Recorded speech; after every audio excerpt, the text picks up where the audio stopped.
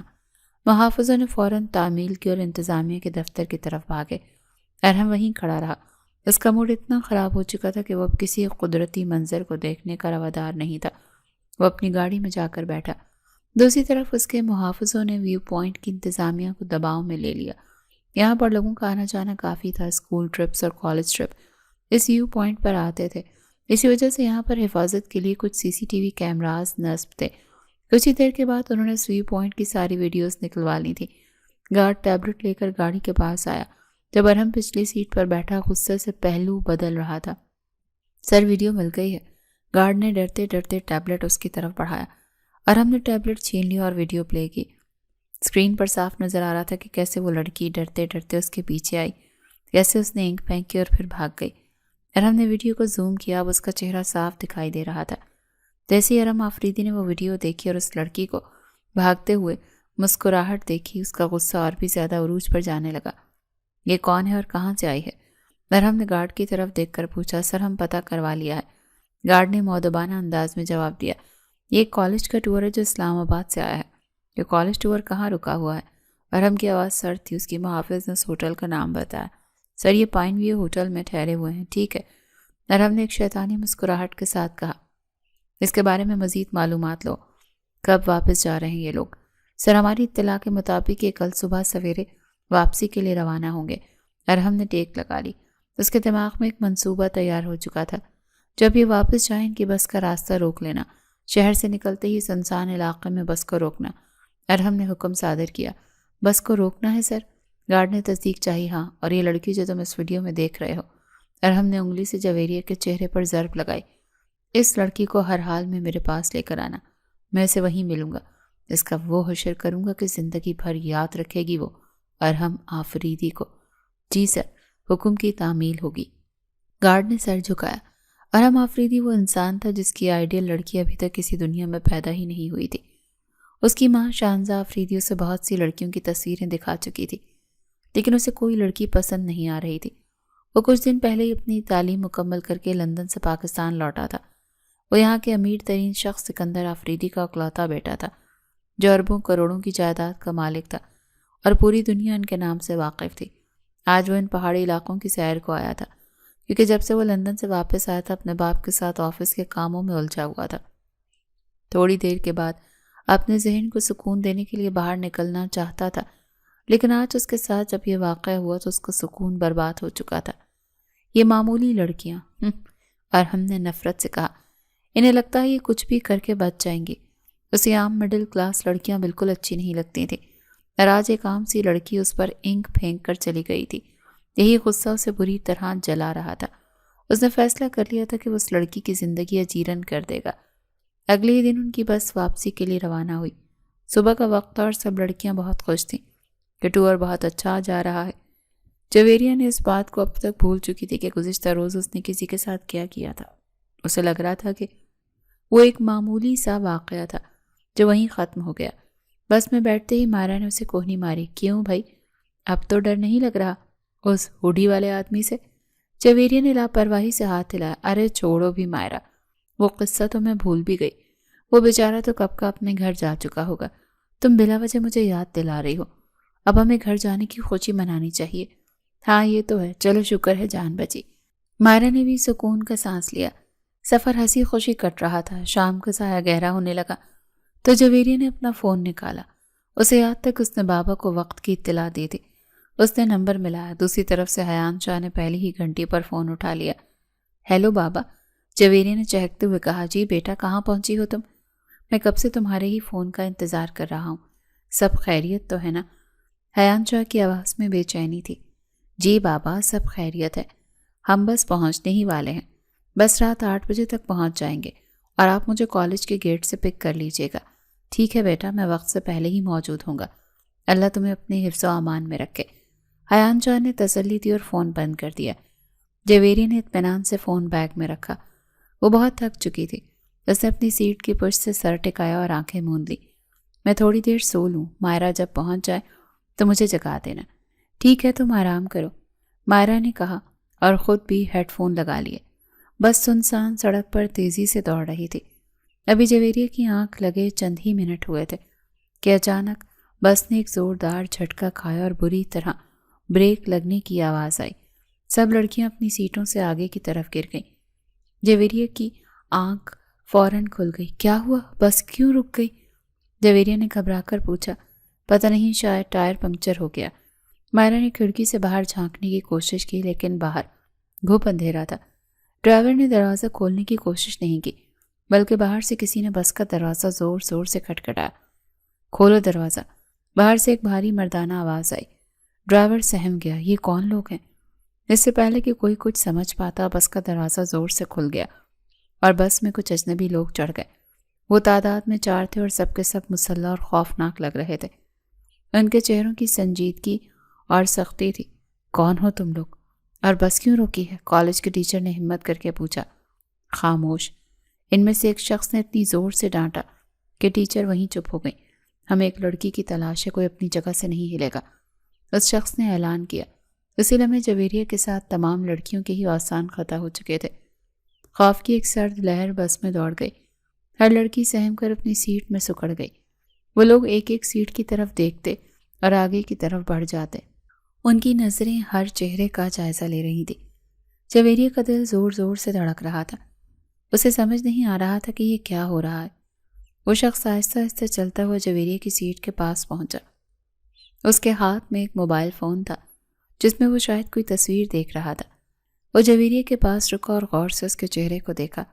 پھر اس نے موبائل میں موجود تصویر دیکھی۔ یہی ہے وہ لڑکی، اس شخص نے فیصلہ کن لہجے میں اپنے ساتھیوں کو بتایا۔ جویریہ کا خون خشک ہو گیا۔ کیا؟ کون لڑکی؟ آپ کیا کہہ رہے ہیں؟ جویریہ نے لرزتی ہوئی آواز میں کہا۔ اس شخص نے کوئی جواب نہیں دیا۔ اس نے بے دردی سے آگے بڑھ کر جویریہ کا بازو پکڑ کر اسے سیٹ سے کھینچا تھا۔ چلو ہمارے ساتھ۔ چھوڑیں مجھے، آپ کون ہیں؟ میں کہیں نہیں جاؤں گی، بابا مجھے بچائیں۔ جویریہ چیختی رہی۔ مائرہ نے ہمت کر کے اس کا دوسرا ہاتھ پکڑا۔ چھوڑو اسے، تم لوگ اسے کہاں لے کر جا رہے ہو؟ گارڈ نے مائرہ کو زور سے دھکا دیا اور وہ سیٹ پر جا گری۔ خبردار اگر کسی نے مداخلت کی تو۔ باقی لڑکیاں بھی اس کو چھڑوانے کی کوشش کر رہی تھیں۔ شور مچ گیا تھا۔ میڈم بچائیں، یہ مجھے لے کر جا رہے ہیں۔ جویریہ نے روتے ہوئے ٹیچر کو پکارا۔ ٹیچرز آگے بڑھیں لیکن دوسرے گارڈ نے بندوقیں سیدھی کر لیں۔ پیچھے ہٹ جائیں سب، ہمارا مسئلہ صرف اس لڑکی کے ساتھ ہے۔ وہ جویریہ کو گھسیٹتے ہوئے بس کے دوران دروازے کی طرف لے گئے۔ جویریہ نے اپنی اڑیاں زمین پر جمائیں، مزاحمت کی، چیخی، چلائی، لیکن ایک طاقتور مردوں کے سامنے اس کی ایک نہ چلی۔ نہیں، پلیز مجھے جانے دیں، میں نے کچھ نہیں کیا، اللہ کے واسطے مجھے چھوڑ دیں۔ جویریہ کی چیخیں رات کے سناٹے میں گونج رہی تھیں، لیکن وہ لوگ پتھر کے بنے ہوئے تھے۔ انہوں نے اسے زبردستی بس سے اتارا اور باہر کھڑی کالی گاڑی میں ڈال دیا۔ جویریہ کے اغوا کے بعد بس میں کوہرام مچ گیا۔ کالج کے اساتذہ اور لڑکیاں سب بہت پریشان تھیں، خوف سے رو رہی تھیں۔ مائرہ کو تو رو رو کر برا حال تھا۔ یہ سب میری وجہ سے ہوا، میں نے اسے روکا کیوں نہیں؟ وہ لوگ اسے لے گئے، مائرہ ہچکیاں لیتے ہوئے کہہ رہی تھی۔ سینئر ٹیچر نے اپنے حواس بحال کیے۔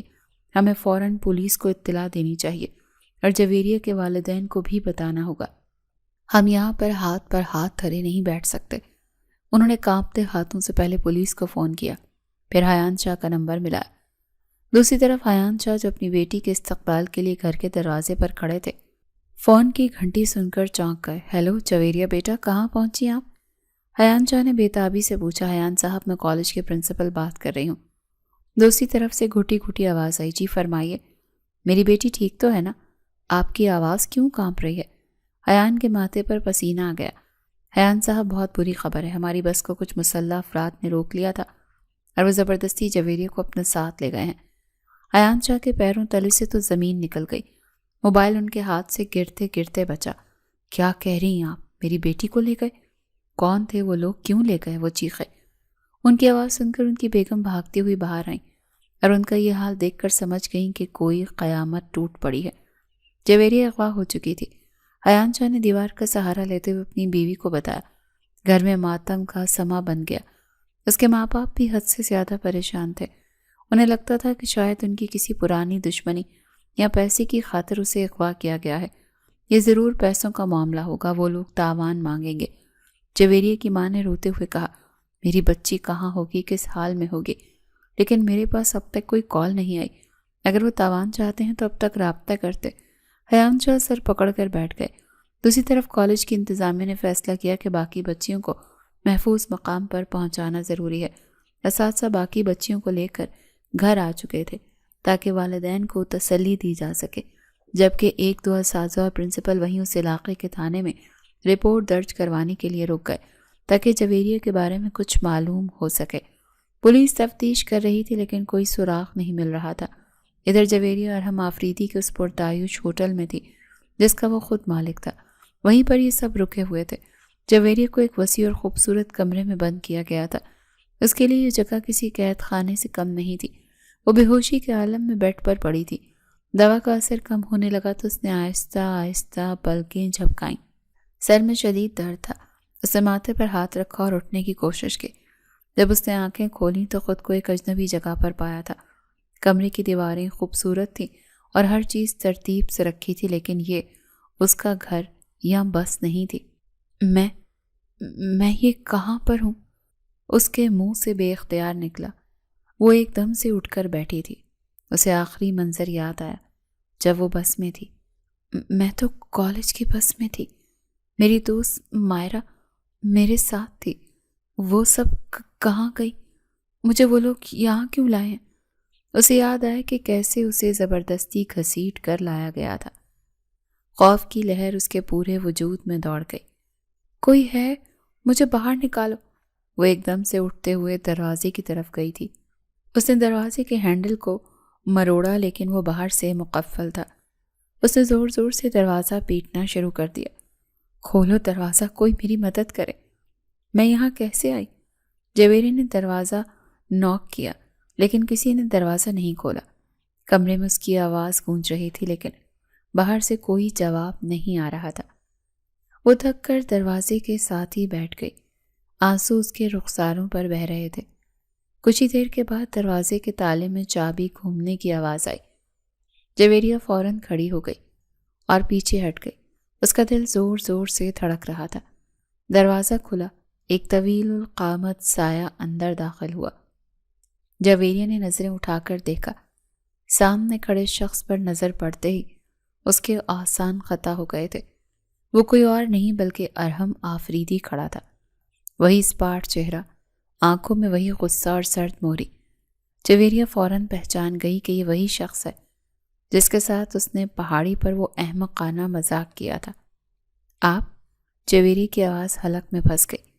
ارحم نے دروازہ بند کیا اور آہستہ آہستہ اس کی طرف بڑھا۔ اس کے چہرے پر ایک فاتحانہ مسکراہٹ تھی۔ جویریہ کی جان نکالنے کے لیے وہ کافی تھی۔ ویلکم جویریہ حیان شاہ، ارحم نے طنزیہ لہجے میں کہا۔ امید ہے یہاں کا ماحول اس بس سے بہتر ہوگا۔ آپ مجھے یہاں کیوں لائے ہیں؟ جویریہ نے کانپتے ہوئے پوچھا۔ میں تو بس ایک ڈیر پورا کیا تھا۔ ڈیر؟ ارحم نے ایک قدم مزید بڑھایا اور جویریہ دیوار کے ساتھ لگ گئی۔ تمہارے اس چھوٹے سے ڈیر نے ارحم آفریدی کی انا کو للکارا تھا۔ اب تمہیں اندازہ ہوگا کہ غلط آدمی سے پنگا لینے کا انجام کیا ہوتا ہے۔ جویریہ کو یقین نہیں آ رہا تھا کہ اس کی ایک چھوٹی سی غلطی اسے اتنی بڑی مصیبت میں ڈال دے گی۔ سامنے کھڑا شخص اسے کسی ڈراونے خواب کی طرح لگ رہا تھا۔ ارحم آفریدی آہستہ آہستہ قدم اٹھاتا ہوا جویریہ کے قریب آ رہا تھا۔ اس کے چہرے پر موجود سختی اور آنکھوں کی وحشت دیکھ کر جویریہ کا سانس رکنے لگا تھا۔ وہ پیچھے ہٹتی گئی یہاں تک کہ اس کی کمر دیوار سے جا لگی۔ اب فرار کا کوئی راستہ نہیں تھا۔ تم نے کیا سمجھ رکھا تھا؟ ارحم نے انتہائی سرد اور دھیمی آواز میں پوچھا جو کسی دھاڑ سے زیادہ خوفناک تھی۔ تم اپنا وہ سستا سا ڈیر پورا کرنے کے لیے انڈر ورلڈ کے بادشاہ ارحم آفریدی پر انک پھینکو گی؟ تو تمہیں اتنے آرام سے تمہارے گھر جانے دیا جائے گا؟ اس نے اس کے قریب ہوتے ہوئے یہ الفاظ کہے تھے۔ جویریہ کی سانس اوپر کی اوپر اور نیچے کی نیچے رہ گئی تھی۔ اس کا پورا وجود کانپ رہا تھا۔ وہ میں ایسا نہیں جانتی تھی۔ جویریہ نے مشکل سے لب کھولے۔ پلیز مجھے جانے دیں، میرے پاپا بہت پریشان ہوں گے، وہ میرا انتظار کر رہے ہوں گے۔ ارحم نے ایک طنزیہ قہقہ لگایا جس میں خوشی نام کی تو کوئی چیز نہیں تھی۔ اس وقت یہ خیال نہیں آیا تھا جب مجھ پر رنگ پھینکا تھا؟ ارحم نے اسے یاد دلایا تھا۔ تم جانتی ہو کتنی انسلٹ کی ہے تم نے میری، اور صرف انسلٹ نہیں بلکہ مجھے میرے ماتحتوں کے سامنے رسوا کیا۔ جویریہ خاموشی سے رو رہی تھی، اور وہ جو تمہاری دوست تھی وہاں کھڑی، وہ میرا تماشا دیکھ رہی تھی، وہ ہنس رہی تھی مجھ پر۔ ارحم کا لہجہ سخت ہوتا گیا۔ تم لوگوں کے لیے یہ ایک مذاق تھا، لیکن میرے لیے یہ میری عزت کا سوال تھا۔ اس چیز کی سزا تمہیں نہ دیتا تو یہ ارحم آفریدی کی شان کے خلاف تھا۔ لوگ کیا کہتے کہ ارحم آفریدی ایک لڑکی سے ہار گیا؟ اب کی بار وہ جویریہ کے بالکل قریب تھا اور اس کی آنکھوں میں آنکھیں ڈال کر بات کر رہا تھا۔ جویریہ نے خوف سے اپنی آنکھیں بند نہیں کی بلکہ بے بسی سے اس کی طرف دیکھا۔ اس کی آنکھوں میں خوف کے ساتھ ساتھ ایک معصومیت بھی تھی جو ارحم کو غیر متوقع لگی۔ ان آنکھوں میں کچھ ایسا تھا جو یہ پہلی دفعہ دیکھ رہا تھا۔ وہ جس لڑکی کو سزا دینے کے لیے یہاں لے کر آیا تھا، وہ لڑکی اسے قریب سے دیکھنے پر عجیب محسوس ہوئی تھی۔ اس کا چہرہ ان سب ماڈرن اور چالاک لڑکیوں سے مختلف تھا جن کو وہ آج تک رد کر چکا تھا۔ اس کی معصومیت میں ایک ایسی کشش تھی جس نے ارحم کے غصے کی دیوار میں درار ڈال دی تھی۔ ارحم چند لمحے کے لیے خاموش ہو گیا۔ اسے ڈرانا چاہتا تھا، اسے توڑنا چاہتا تھا، لیکن اس کی آنکھوں کی نمی اسے روک رہی تھی۔ لیکن پھر اسے اپنی بے عزتی یاد آئی۔ وہ منظر اس کی آنکھوں کے سامنے گھوم گیا جب اس کا چہرہ نیلا پڑ گیا تھا۔ کیوں کیا تم نے ایسا؟ ارحم نے دوبارہ سختی سے پوچھا۔ جواب دو مجھے۔ جویریہ نے اپنی دونوں ہاتھ جوڑ دیے۔ وہ اب بحث کرنے یا صفائی پیش کرنے کی حالت میں نہیں تھی۔ معاف کر دیں مجھے پلیز، جویریہ نے روتے ہوئے التجا کی، مجھے جانے دیں۔ میں آپ سے ہاتھ جوڑ کر معافی مانگتی ہوں، مجھ سے غلطی ہو گئی، میں آئندہ کبھی ایسی حرکت نہیں کروں گی، بس مجھے میرے گھر جانے دیں۔ وہ اس کے سامنے ہاتھ جوڑے کھڑی تھی اور اس کے آنسو مسلسل بہہ رہے تھے۔ ارحم آفریدی جسے دنیا کا کوئی انسان نہیں جھکا سکتا تھا، آج اس لڑکی کی بے بسی دیکھ کر اندر سے ہل گیا تھا۔ اب کی بار ارحم کو اس پر غصہ نہیں آ رہا تھا۔ اس کا ارادہ تھا کہ اسے مزید ڈرائے گا، اسے بھوکا رکھے گا، اسے رلائے گا، لیکن اس کی حالت دیکھ کر اس کا سارا منصوبہ خاک میں مل گیا تھا۔ اسے سمجھ نہیں آ رہا تھا کہ وہ کیا کرے۔ ارحم نے گہرا سانس لیا اور اپنی مٹھی کھولی۔ اس نے جویریہ کو مزید کچھ نہیں کہا۔ وہ خاموشی کے ساتھ پلٹا اور کمرے کے دروازے کی طرف بڑھا۔ جویریہ حیرت سے اسے جاتا ہوا دیکھتی رہی۔ اسے یقین نہیں آ رہا تھا کہ وہ اسے کچھ کہے بغیر جا رہا ہے۔ ارحم کمرے سے باہر نکل گیا اور باہر کھڑے اپنے ملازم کو اشارہ کیا۔ سنو، ارحم نے حکم دیا۔ جی سر، ملازم نے فوراً جواب دیا۔ کھانا کھلا دینا اس کو، ارحم نے اسپاٹ لہجے میں کہا، اور دھیان رکھنا کہ اسے کوئی تکلیف نہ ہو، بھوک سے مر ہی نہ جائے کہیں یہ۔ جی بہتر، ملازم نے سر جھکایا۔ ارحم وہاں سے تیز قدموں سے چلتا ہوا اپنی گاڑی کی طرف چلا گیا۔ اس کا دماغ الجھا ہوا تھا۔ اسے سمجھ نہیں آ رہی تھی کہ اس نے اسے معاف کیوں کر دیا یا اسے سزا کیوں نہیں دی جا رہی۔ وہ لڑکی اس کے اعصاب پر سوار ہو چکی تھی۔ دوسری طرف جویریہ نے ارحم کے جانے کے بعد دیوار کا سہارا لیا اور زمین پر بیٹھ گئی۔ اس کی ٹانگوں میں کھڑے رہنے کی طاقت نہیں تھی، وہ صرف رو سکتی تھی۔ اسے اپنے بابا یاد آ رہے تھے اور وہ اپنی اس غلطی پر پچھتا رہی تھی جس نے اسے اس جہنم میں لا کھڑا کیا تھا۔ جویریہ کا باپ گھر میں بہت زیادہ پریشان تھا اور پچھتا رہا تھا کہ اس نے اپنی بیٹی کو کیوں بھیج دیا۔ اس نے ہر جگہ سے پتہ کروا لیا تھا، لیکن جویریہ کا کہیں سے کچھ پتہ نہیں چل رہا تھا۔ پولیس بھی صرف دلاسے دے رہی تھی اور عملی طور پر کچھ نہیں کر رہی تھی۔ حیان شاہ اور ان کی بیگم کی آنکھیں رو رو کر سوج چکی تھیں۔ دوسری طرف ہوٹل کے کمرے میں ارحم آفریدی کے نوکر نے آ کر اسے اطلاع دی، صاحب، اس لڑکی نے کھانا نہیں کھایا۔ ارحم جو صوفے پر بیٹھا فائل دیکھ رہا تھا چونک گیا۔ کھانا نہیں کھایا؟ کیوں؟ پتہ نہیں سر، ہم لوگوں نے بہت کوشش کی ہے لیکن وہ منہ ہی نہیں کھول رہی، صرف روئے جا رہی ہے۔ تم لوگ کسی کام کے نہیں ہو۔ ارحم نے فائل پھینکی اور غصے سے اٹھ کر کھڑا ہوا۔ ہٹو سامنے سے، میں خود دیکھتا ہوں۔ وہ خود تیز قدموں سے وہاں پر پہنچا۔ دروازہ کھول کر اندر داخل ہوا تو جویریہ گھٹنوں میں سر دیے بیٹھی تھی۔ کھانا کھا لو، ارحم نے سخت لہجے میں کہا۔ کب تک بھوکی رہو گی؟ میرے پاس اور بھی بہت سے کام ہیں، میں تمہارے نخرے نہیں اٹھا سکتا۔ جویریہ نے سر اٹھایا۔ اس کی آنکھیں سرخ تھیں۔ جب تک آپ کو یہ احساس نہیں ہو جاتا کہ آپ میرے ساتھ غلط کر رہے ہیں، اس نے ہچکیوں کے درمیان کہا، آپ مجھے یہاں قید رکھ کر بہت بڑا گناہ کر رہے ہیں۔ غلط میں کر رہا ہوں؟ ارحم نے اس کے سامنے جھک کر اس کی آنکھوں میں دیکھا۔ غلط تم نے کیا تھا میرے ساتھ، یاد نہیں تمہیں؟ تم نے میرا حلیہ بگاڑا تھا، میری تذلیل کی تھی۔ معافی مانگ رہی ہوں نا؟ جویریہ بلک پڑی۔ اور کیا کر سکتی ہوں اس وقت؟ میری جان لے لیں گے کیا؟ میں نے ایک نادانی کی تھی، لیکن آپ تو پڑھے لکھے ہو کر بھی جانور بن رہے ہیں۔ اس وقت بلک بلک کر رو رہی تھی۔ اس کی سسکیاں ارحم آفریدی کے کانوں پر پڑ رہی تھی، جن سے اسے اپنے سینے میں عجیب سی بے چینی محسوس ہو رہی تھی۔ اسے مزید ڈانٹنا چاہتا تھا، لیکن الفاظ اس کے حلق میں پھنس گئے۔ وہ خاموشی سے پلٹا اور کمرے سے نکل گیا۔ ساری رات ارحم کی آنکھوں سے نیند غائب رہی۔ نہ جانے کیوں ارحم بے چین رہا تھا۔ اسے بار بار جویریہ کا روتا ہوا چہرہ یاد آ رہا تھا۔ اگلے دن ارحم اپنے گھر اسلام آباد جانے کے لیے تیار ہو رہا تھا، جب اس کے نوکر نے آ کر پوچھا، صاحب اس لڑکی کا کیا کرنا ہے؟ کیا اسے یہیں چھوڑنا ہے؟ او ہاں، اس لڑکی کا؟ ارحم نے پیشانی مسلی۔ اس نے اچانک فیصلہ کرنا پڑا۔ لے آؤ اسے، گاڑی میں بٹھاؤ، میں اسے خود چھوڑ کر آؤں گا۔ 2 ہی دن میں جویریہ کی رنگت زرد پڑ چکی تھی۔ خوف کی وجہ سے اس کی آنکھوں کے نیچے سیاہ حلقے نظر آنے لگے تھے۔ وہ لڑکھڑاتی ہوئی باہر آئی۔ بیٹھو گاڑی میں، ارحم نے حکم دیا۔ جویریہ خاموشی سے پچھلی سیٹ پر بیٹھ گئی۔ ارحم نے گاڑی سٹارٹ کی۔ کہاں پہ رہتی ہو تم؟ اس نے ڈرائیونگ سیٹ سے شیشے میں دیکھتے ہوئے پوچھا۔ جویریہ نے ڈرتے ہوئے اسے اپنے گھر کا ایڈریس بتایا۔ وہ یہ نہیں جانتی تھی کہ گھر والوں کی کیا حالت ہوگی۔ اس کے بابا بھی اسے ڈھونڈ ڈھونڈ کر تھک کر بیٹھ گئے تھے۔ نا امیدی کے سائے گہرے ہو چکے تھے۔ گاڑی شہر کی سڑکوں پر دوڑ رہی تھی۔ جیسے ہی گاڑی اس کے محلے میں داخل ہوئی، لوگوں کی نظریں اس بڑی اور مہنگی گاڑی پر جم گئی۔ یہ ایک متوسط طبقے کا محلہ تھا، جہاں ایسی گاڑیاں کم ہی نظر آتی تھیں۔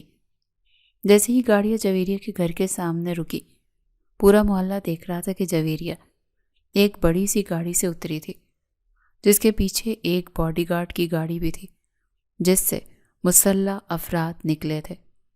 جویریہ کو دیکھتے ہی محلے کے لوگ گھروں سے باہر نکل آئے تھے۔ سب لوگ مشکوک نظروں سے دیکھ رہے تھے۔